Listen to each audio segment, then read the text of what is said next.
Harrington here from Harrington Classic Car Restorations in Asheboro, North Carolina. Today we have a delivery from AMD. Thanks to Jason Chandler and the crew at AMD. Their service is fantastic.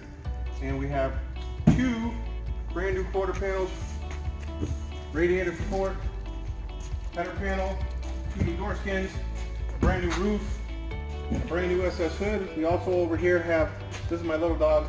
Say hi, little dog. We have outer wheel tubs, trunk drop downs, and new hood hinges over here.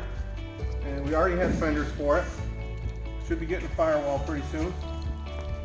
And what we're going to do with this car is we're going to do videos on how to install a roof, quarter panels, outer wheel tubs, doors, and fenders. We're also going to have videos on how to line those up and how I do them here, and how I strip them, epoxy them, and then do body work. We'll have body work videos. We'll also do videos on how I wet sand and why I wet sand, and then we'll have painting videos at some point also. So stay tuned. This is going to be a pretty sick build.